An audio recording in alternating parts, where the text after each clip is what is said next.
make sure your team fully understands that you're there to help the team. You're not there to police them. You're there to help them release good quality code. Security is quality.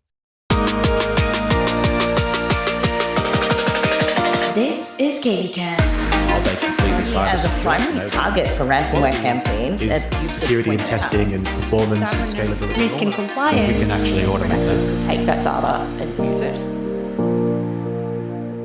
Joining me today is Edwin Kwan, Head of Application Security and Advisory from Tyro Payments, and today we're discussing open source software. So Edwin, thanks for joining and welcome. Thank you for having me. So I want to start with, now this is an executive podcast and all types of executives tune into this show, but maybe let's start with those who are not familiar with open source software. Like, what is it? Just so that way, because we are going to get into a little bit more specifics of open source software. So maybe just let's set the scene so we're all on the same page.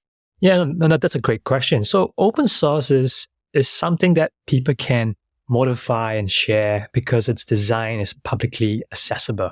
So when we talk about open source software, it's actually computer software that I believe is released under a license in which the owners, who are the copyright holders, grant the rights to use, to modify, study, distribute the software, including its source code, to anyone for any purpose. So that's what open source software. Awesome. Thanks for that clarification. Okay, so let's now get into it. Now, you've made a statement, Edwin, around that open source software usage by organizations is a bit like the Wild West. So tell me more, and why do you believe it is like the Wild West? Yes, no. So I've been doing application security for quite a few years. And in the last few years, I've transitioned and did some stuff in terms with regards to security advisory. And one of those functions is doing security due diligence on third-party vendors and suppliers. So when I got involved with that, I realized the process for that is it's quite a comprehensive process. When someone wants to use a third-party vendor, we actually do quite a lot of checks in there, and security is one of them. And what I've realized is there's a huge discrepancy for how we do security due diligence for third-party software that we are going to buy and use as compared to the ones that we are using for free. And open source software is one of those things that came to mind straight away. We use open source software in all the applications that we develop, right? And this is across the board for everybody in our organizations. It helps us to build things really quickly using parts that are freely available out there. And the process that we take to assess those software that we are taking from the internet is quite different from what we do when we would to buy something and sign a contract for that. So that's what I've realized and speaking to my peers in my network. This is obviously something that is across the board. What is the process today? What is the due diligence that you do for verifying that the software that you're downloading is secure? Do you check where you're downloading from? Do you look at are there any contractual agreements? Obviously, there isn't any. Do you check whether the software is well maintained? Do you look for security issues in there? A whole range of stuff. And speaking to a lot of people, it feels like the criteria for using open source software in your company's applications seems to be one where, hey, just pick what works, run it through our tooling. Our tooling might scan for some security vulnerabilities, but that's about it. So that's why I feel like there's a huge discrepancy in terms of the due diligence that we're doing for open source software compared to proprietary or paid software. Okay, so there's a couple of things in there I want to get into a little bit more. You make a great point. There's a lot of rigmarole as a large organization. If they want to use a third-party supplier or a vendor, you've got to go through so much documentation, for example. Depends on if they're regulated or not regulated and, how mature they are as an organization. You got to jump through a fair few hoops. But what's sort of stopping someone from just saying, here's some open source, so I don't really need to jump through any hoops. So why aren't there hoops to jump through? So that's a great question. It's something that I feel like there is not enough visibility on that, or not enough awareness, which is what I'm trying to raise. When you are wanting to sign a contract, I think that goes through a procurement process. And that is something that most organizations have a very mature process in there. Not the case for open source software, which if you think about it, I did some analysis a few years ago, and I look at how much of the software that we develop actually comprises of open source software. And what came out was more than 90% of the code that we're shipping out in our applications are actually open source software. And this is code that we did not write. And if you look at what do we do in our software development lifecycle, we obviously make sure we hire good software engineers. They go through the standard checks that HR would do to ensure that, they're of, character, integrity.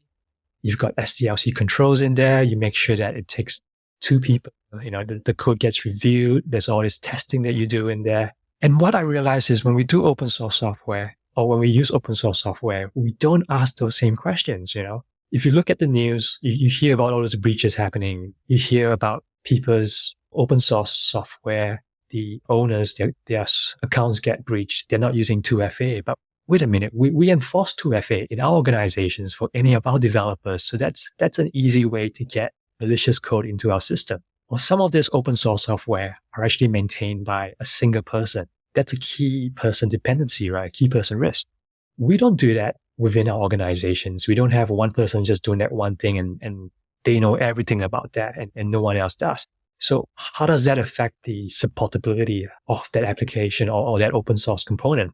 If you looked at Log4j that happened 2 or 3 years ago, everybody is fully aware of that. What was striking or interesting for me was when that happened, all of us were scrambling to obviously put in some mitigations to prevent those particular vulnerabilities from being exploited. But not many of us, or I would say none of us, were actually actively fixing the vulnerability in the source code itself. We were waiting for the open source owners, the maintainers, to put in that work in there. A lot of enterprise systems depend on those open source components. We don't have contracts with them, obviously. We're dependent on their goodwill, so to speak, to make sure that our systems are functioning correctly. So that's the big discrepancy. I don't think there's enough attention being given to it. We're starting to see a lot more coming up, especially with like the United States, the White House having that whole supply chain mandate. I believe we'll soon see that within Australia in some form or another. APRA's bringing that in with their 234 requirements. So it is picking up, but we need more awareness. Yeah, you're absolutely right. And you raised a great point around key person risk. So like what's sort of stopping me from going out and developing something and I don't know, nothing draws a crowd like a crowd, right? So as soon as someone starts using some particular tool that's open source, other people start using it then as well. But I could be anyone from anywhere doing anything. So how is that trust then developed from your point of view? I get from a community-based side of it, but then how does anyone trust that what KD's developed is trustworthy? How does that sort of look? Or is it just based on, well, other people are using it, so it must be okay?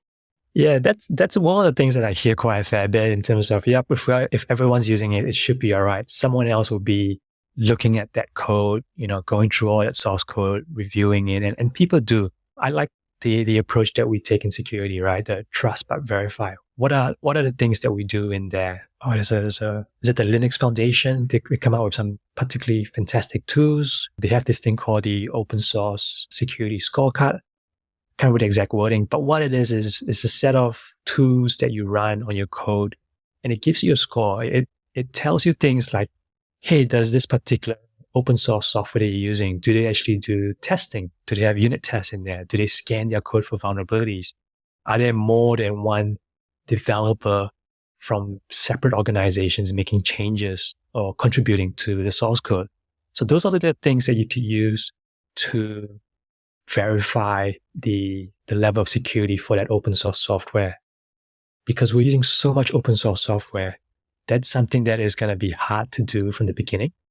And I feel that maybe that's why we haven't been giving that much visibility, because trying to roll that out is going to add some friction to the developers. And the challenge for us as security practitioners is how can we put this or get that out there to give our developers those guardrails so that they can pick secure open source components, but yet not slow them down. So that's where the challenge is. So how do you do that from your experience? There are a lot of ways to go about that. And I think it all starts off with security awareness within developers. So awareness of why are we doing this? We always want to start with the why. If you just put in a process in there, you don't explain why that process is there and what it's doing to benefit the organization and yourself, people are going to get frustrated with it if it's adding any additional work, and they're going to try and find workarounds against it. So I think you got to start with the why. This is why we're doing it. This is why that's important. And then you have your criteria. This is what needs to happen. For us, we obviously look at three main things. The first thing is make sure there's no security issues, no security vulnerabilities. You don't want to be building an application and introduce a vulnerability right from the beginning. So you don't want to be pushing those defects downstream. So make sure at the point of selection, there are no vulnerabilities. You also want to make sure you check licenses. Not all open source components have friendly licenses. Some of them have licenses that require you to make your software free after that. So you got to make sure you check that. I'm obviously not a legal expert, so I defer to them for that. We also look at architecture quality. So things like, I think one thing that we look at is the age of the component. If you are bringing in an open source software that hasn't been modified or hasn't had any updates in the last, 2 or 3 years, is it something that's still being supported? So those are some of the checks that we have in there. And we try to build that in and make that as seamless as possible. So you automate that. It's not a manual process where someone comes to you and say, hey, I want to use this open source component. It's something that's built in as part of your, almost like an automated procurement process. As you're trying to download that component, it should do that checks, or during your build or your CI/CD process, those checks should be in there. So I think that's how we should be doing it. Okay, so just to go back a step, let's go on the licenses. You said check the licenses. Some may say if it's free, then when you said before, you have to make your software free. What do you mean by your software? Can you define what that means a little bit more? Yeah, so like I say, I'm not a legal professional. So I think those are what we call AGPL licenses. I don't have the details on that, but I do know that there are some licenses that we need to be careful with. Would you say people have been caught out before by that, by not reading the fine print or understanding things thoroughly, and then people have been caught out? We've been catching that out before it goes into production, which what that means is that developers will then have to go back to the drawing board and find an alternative. So you want that feedback really early during selection rather than validation or testing phase before you go out into production.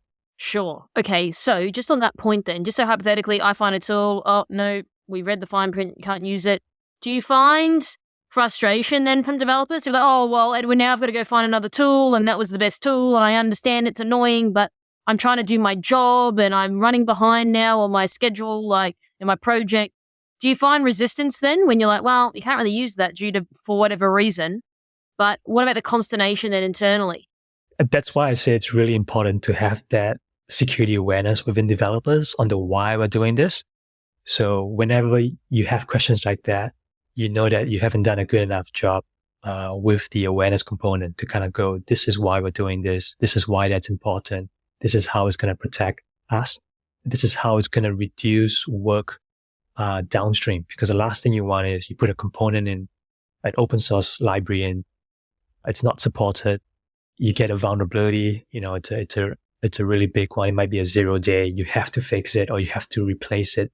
It is not being supported. So what do you do? Then there's a lot more work involved. So explaining the why to the developers or whoever's involved in building the application is really important. That's the number one thing you need to do first. Okay, so you raise a great point, awareness. Now, I'm curious to know, so hypothetically, you go out, you educate people, you have AppSec champions or whatever sort of program you're running internally. You're still going to get the occasional person that just doesn't care about that for whatever reason. Why? People are human beings. I mean, because at the same time, like, why should anyone go a speed limit? But people speed and they get tickets for it. So it's just how people are, generally speaking.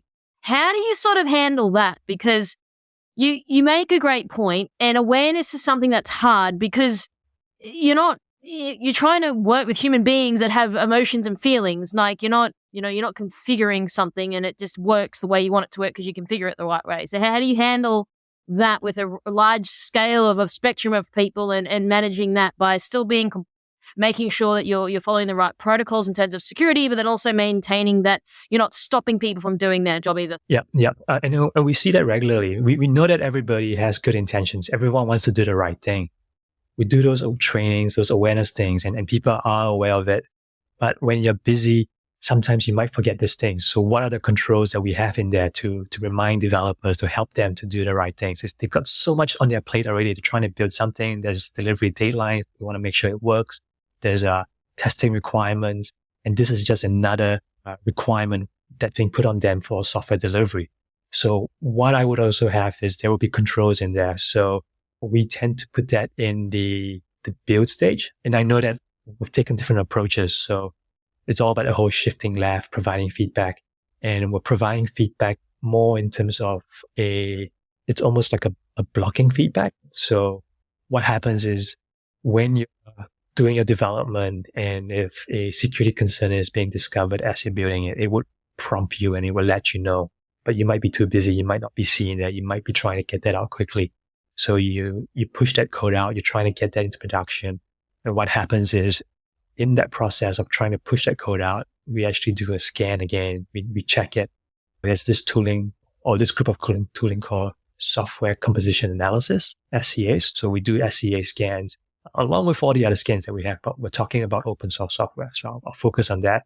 And when we meet something or when we discover something that does not meet our policy, and our policy is what I mentioned before, thou shall not put any software that has vulnerabilities in there or something that's really old, we essentially would fail the build.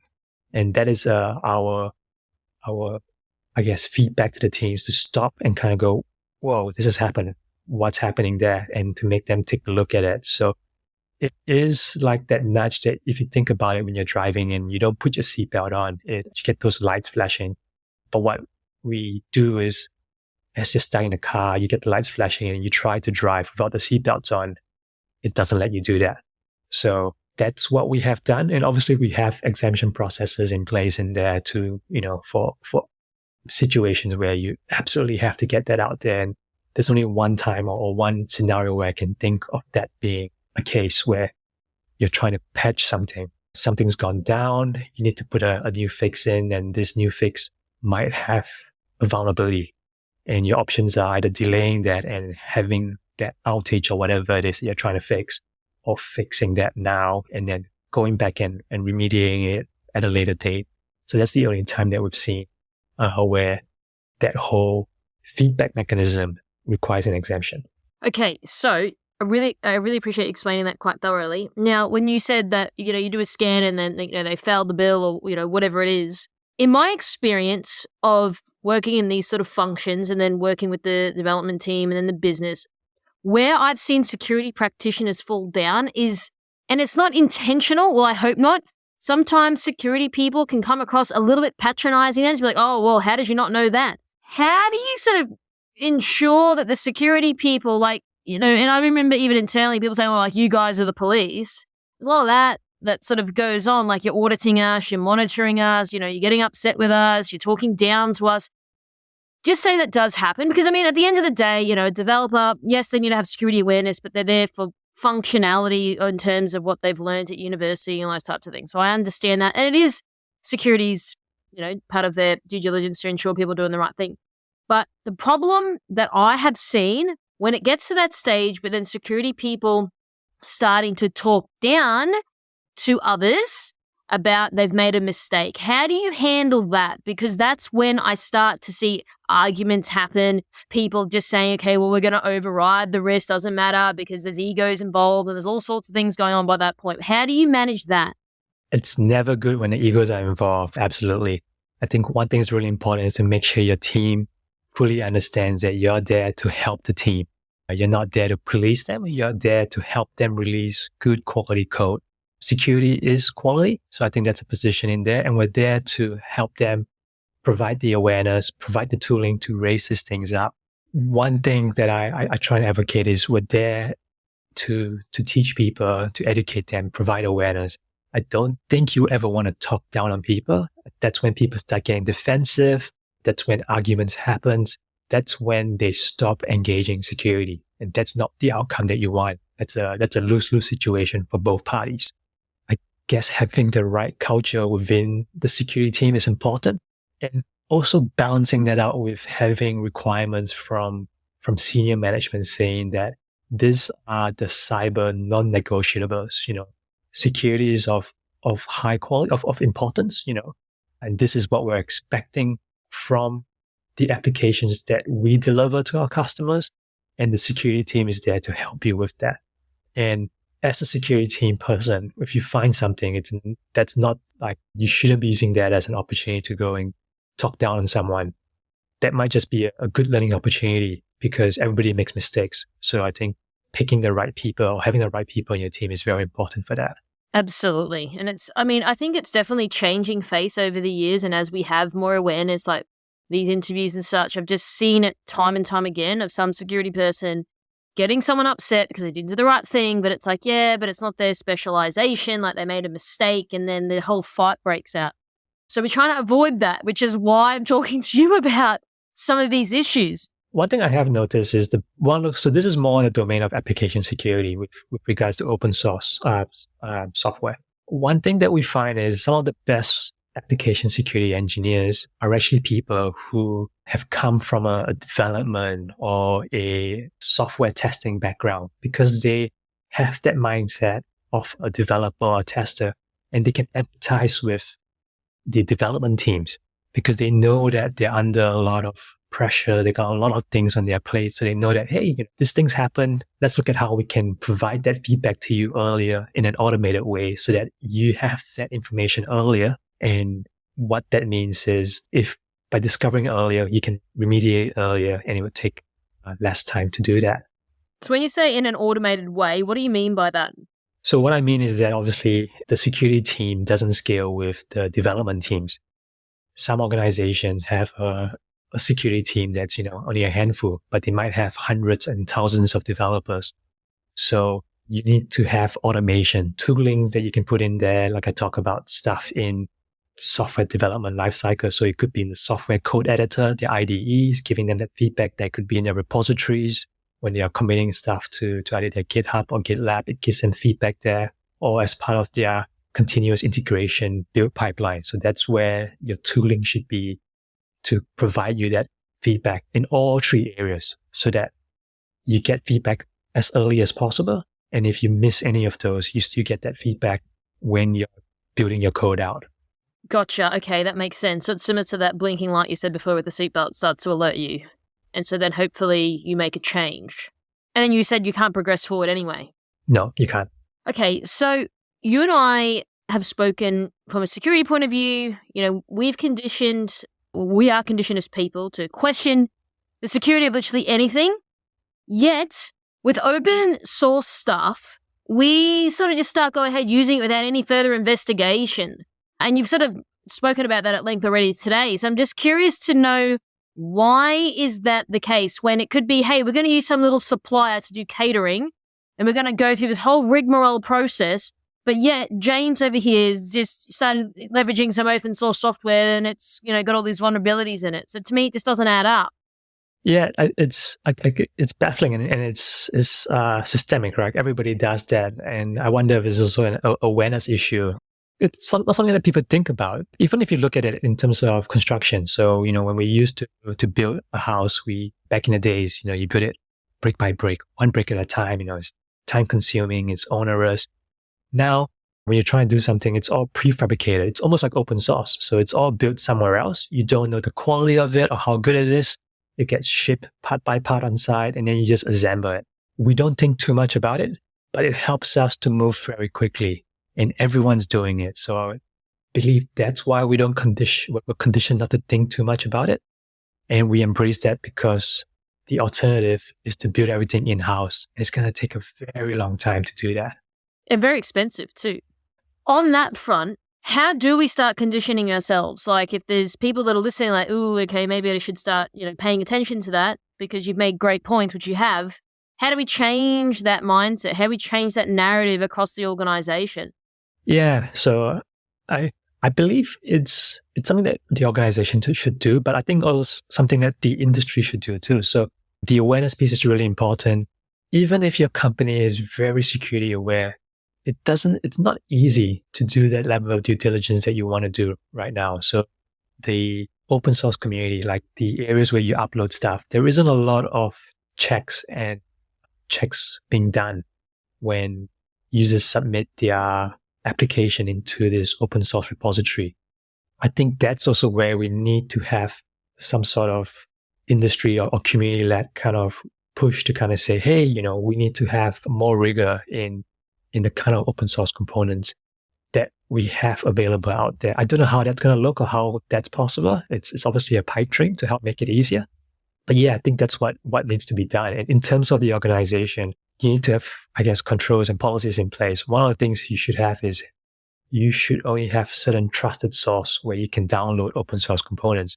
A lot of times, open source components, you can potentially use that from anywhere in there. Like for Java, people tend to use the Maven repository. I'm not saying that there are no malicious content in there.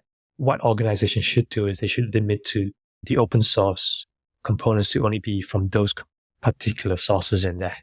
Okay, so with the same rigmarole, and I say rigmarole because I've been on some of these supplier things before, and it could go on for months to be, become a supplier, and you go through all these checks and balances. Do you think that same level of complexity and due diligence will be the same for open source?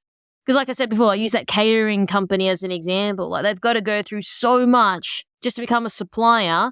But so do you think all of that heavy line of questioning will then be transferred with open source, do you think? And do you think that's needed, or do you think that's just overkill? It is going to be very hard to do. Open source developers usually are doing it as part of, the goodness of their heart. So they're doing it as part of a hobby in their free time. Some of them are supported by organizations, but there's also a large number of them that are people who are just contributing because they enjoy doing software development. They probably do not enjoy doing any of those procurement process. In fact, they probably wouldn't want to do any of that because no one's paying them to do that. So we're going to have, I guess, challenges with regards to doing those kind of due diligence checks in there. And that's probably one of the reasons why it's in the state that it is in right now. Absolutely. And I think you're right. Like maybe people haven't thought about it. But then how do you get the visibility? Like how do you know who's downloaded what? Because I just say you've got 500 developers. Like how do you get visibility over what open source stuff they're using? How do you know? And then how do you govern that? And then how do you manage that? Well, moving forward, these people are going to, not use certain open source software with, checking the licenses and all that. Like that's a big job for only one or two people, because a security team is not the same size as a development team, generally speaking. So how do you handle all of that? It is a very hard thing to do. It also depends on your organization. If you have huge numbers of distributed teams across different geographical areas, they've got probably different systems, different tool sets in there. It's going to be very hard to do that. But it is very important and something that everyone should look at doing. The reason is you should know all the open source components they are using, mainly because if it gets released that there is a 0 day, there's one vulnerability in there, you want to tell very quickly what your exposure is.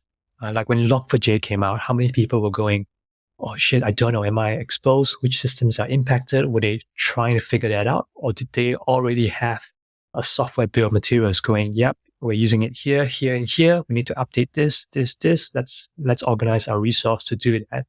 So that's very important to know what you're using. Now, go on to say that there should be some governance in there. I don't think it should be driven by security. I feel like it should be driven by the engineers themselves, where they reduce the number of software suppliers, I'll call them suppliers, so to speak. So if you're looking for, say, something to provide you a particular functionality, you shouldn't be using 5 different kinds of open source components to do that. You should just, reduce that to one. Pick the best one out there and say to your organization, this is how we're going to do X. X could be, this is how we're going to do logging in our applications or whatever functionality that open source component is providing. You want to reduce your exposure to that. There are some techniques I've seen people take to do this. I've seen people have internal repository cache. Instead of downloading from the internet, you download from this internal cache, which would then download from the internet. But the difference is it would have a whitelist of approved sources where it can download from, and it would do those checks. And if those checks pass, then it comes into your internal repository store. So that's one approach that I've seen people take. I know there's a trend to move away from that as we're going to the cloud. We don't want to own anything now. We want to just download directly from the internet. Then the other ways is those checks in there, some sort of scans that you do, automated checks to kind of enforce your policies, whatever your policies are in there. So those policies could be obviously the security aspect, or it could be the whitelisting, only these particular components. So those are some approaches that you can take. So from your point of view then, with everything that we've been discussing already, what are some of the biggest security concerns that come up in your mind when it comes to open source software then from a business point of view? For me, it's just what vulnerabilities are there in those components and how does that impact the application itself? So those are something that I'm concerned about. And I also am fully aware that open source components or open source software leverage other open source software. So what's your exposure there? So, your fourth party risks, your fifth and so forth. So that's the thing that I'm always concerned about, or businesses should be concerned about. And also just I guess I'm trying to think of how to say this. So it's more about how secure are those applications. So I give the example of we got multi-factor authentication. We've got a good password policies for our developers. We have 2 developers to make a change. So no one can add something malicious in there. How are the open source software they were using? Like, what are the controls in there? Because we hear a lot of stuff in the news where developers have gone rogue. We call them protestware, where they decide to put some malicious stuff, change in their code and ship that out. And how do we protect against that? Or we hear about things where the developers' accounts get compromised, and that's where the malicious codes come in. So how do we check against those things? So those are some of the things that I am concerned about with open source software. Do you think from your experience that, and I may, obviously it might be different in your role, your organization, a lot more mature than for others, but do you think that this is something that sort of falls by the wayside? Because not everyone, a lot of people, when I speak to, whether it's in the industry or on this show, they're like, KB, we're just trying to keep our head above the water. And now we're talking about all these other things that we've got to think about. So do you think that when it comes to open source stuff, this sort of just gets pushed down the list? Could be a list of, priorities where there might be something else more important that might not be open source. Might be something else within your security strategy that you want to do first. So you're absolutely right. And this is hard to do because it's, as I said, it starts with the awareness, having those controls in there. And where do you begin? Because you're not doing this company or this, you're not starting from scratch. You're going to be bringing this into an organization that already have applications out there. So what do you do then? How do you actually put this control in without stopping the whole development team from doing anything in there? So that's one of the challenges that makes it really hard to get this done right. Yeah, absolutely. And you are right. These things are hard. And I'm not sort of expecting it to be like click of the switch, it's all good and we're on and everything's great. It's just also getting people on like yourself to share your thoughts and your experiences, to get that awareness out. And hopefully people post this interview can take things away to implement within their organizations. You make a great point. Like, where do you start? So for people that perhaps need to start somewhere, where should they be starting? What should they even be looking for or asking from your experience? Yeah, so I believe that the approach you should take is first, you need to get executive buy-in. You need to talk about the problem space, why this is something that needs to be addressed. And then you need to talk to the developers to kind of say, hey, this is the problem down here. This is what we're trying to do. This is how it's going to help you. Because the last thing you want is scrambling because there is some 0-day coming out and you don't know what the exposure is, or you're finding something in an open source component that was introduced months ago into some code and you're asking developers to fix that. So selling those things in there. Once you get that level of buy-in from the executives and from the development team, the next thing you want to do is you want to raise awareness for where is your organization at. So, get those scanning in, talk about the controls that you have, kind of surface, hey, these are all the components that we have. This is obviously what we call your software bill of materials. These are all the known vulnerabilities in our systems. And then it's going to be a lot. It's going to be, in the thousands potentially. And then you kind of go, what is the plan to fix it. You're not going to fix everything within a month. It's going to be a very long process to do that because your company is still delivering whatever products and services and features at that same time. So you're going to have to kind of provide like a prioritized list to go, hey, we might be driving based on CVSS scoring, which is a vulnerability scoring where we start from the most vulnerable components and we work our way down. And you might kind of interlace that with, let's also focus on the external facing applications, the things that are exposed to the internet or the things that are holding your company's crown jewels. And you work your way down. So it's going to take a long time. And as you're doing that, you also want to be able to draw a line in the sand and say, hey, as we're doing this to bring the number of open source security issues down, we shouldn't be introducing any new ones in there going forward because that's just going to help with where we want to be. So you need to have an approach where you grandfather anything that was already in there at that point in time and have those policies and enforce for anything that's new going forward. So yeah, you're not introducing any more defects into your system. You're making sure that whatever you're picking is of good quality. And at the same time, you're slowly chipping away on the issues that are in your system.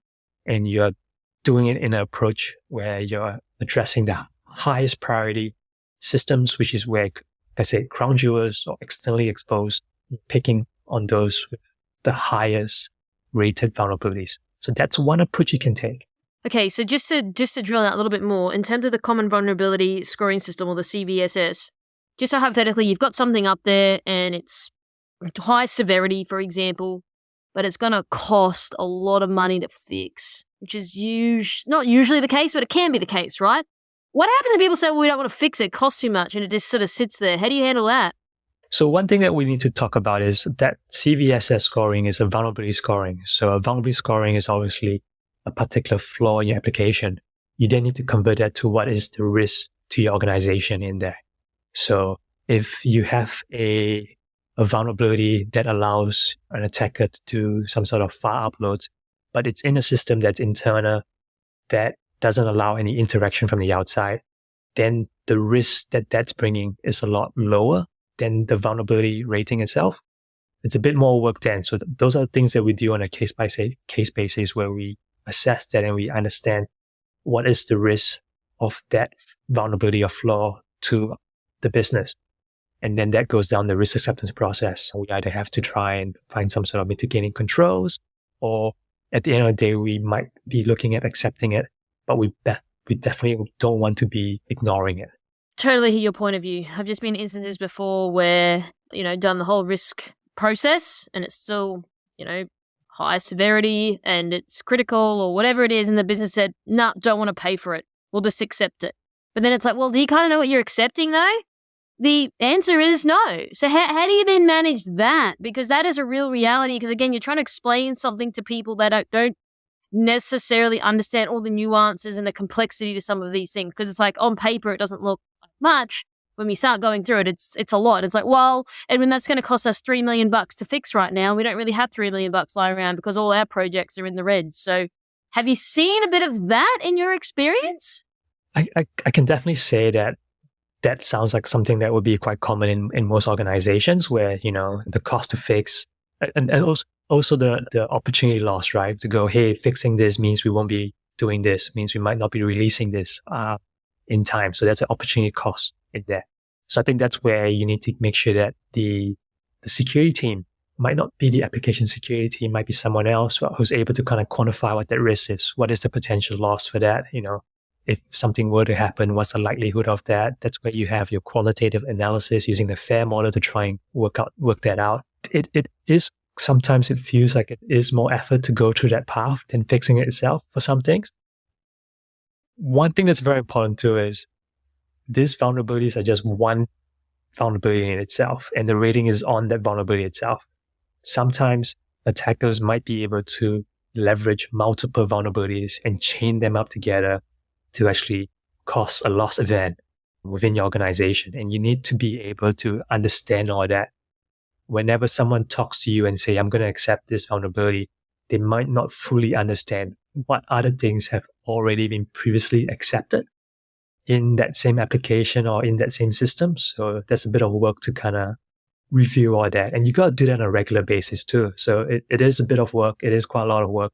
It comes down to the awareness piece. And at the same time, it comes down to a business decision in terms of, what's it going to cost and what is the potential loss.